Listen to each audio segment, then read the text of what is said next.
This video is all about cutting sushi rolls. Here I have a selection of sushi rolls and I'm going to show you how to cut them.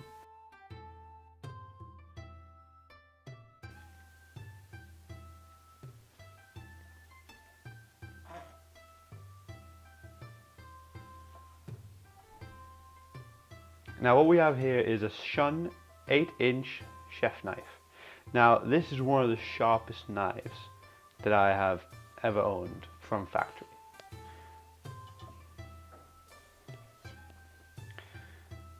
This is my second best, the Global Yanigaba. If you're going to shell out on one of these knives, what I really recommend you get is a whetstone like this, because this will maintain the sharpness of your knife and sharpen it to extreme levels.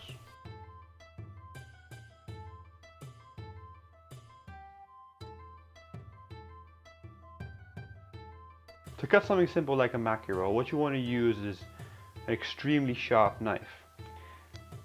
For example, this Shun will make mincemeat out of this.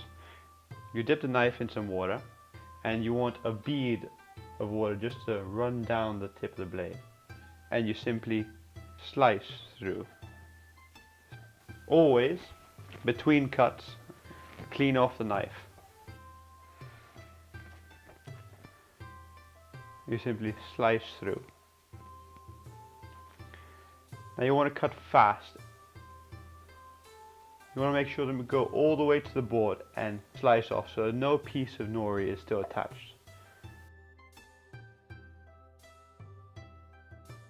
A yanigaba like this is usually used for sashimi cutting, and it's frowned upon to use it on sushi rolls, but it does a job equally as well. And I think maybe even better than the Shun because it has its own weight, the knife, so you don't have to press down. It simply just cuts through.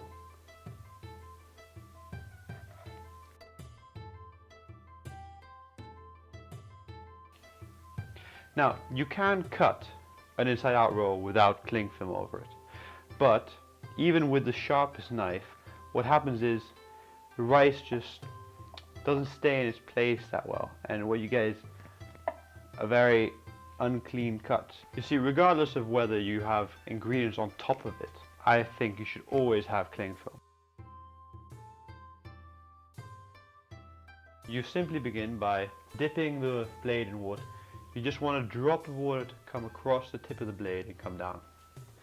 Now, you want to slice quick, decisive actions. Don't linger around putting too little pressure and not cutting and sawing too much. You want to saw but not too much. You just want to slice, slice. Very fast movement. Slice, slice, slice, slice.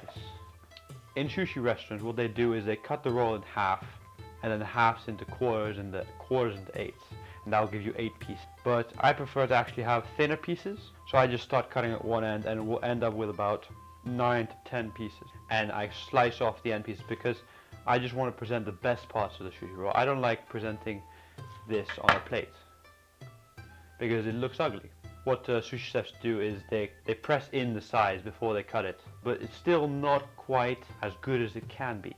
So I just prefer to throw this away. Well, not actually throw it away, I just eat it, but you know, out of sight or whatever. And then for friends and family and clients, I'll only give the center of the roll, which is the best part, because both sides are cut perfectly. So there we go, we have 2 discarded end pieces, and 1, 2, 3, 4, 5, 6, 7, 8, 9. This is 9-piece roll.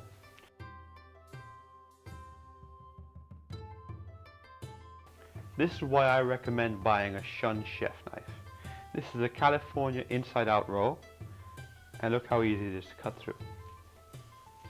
It slices through it like butter. Now I remove the cling. Oh, okay. Now I remove the cling film, and this piece of sushi is half a centimeter thick. That's 1/5 of an inch. Now I dare you to try to do better than this. Submit a video if you can do better than that.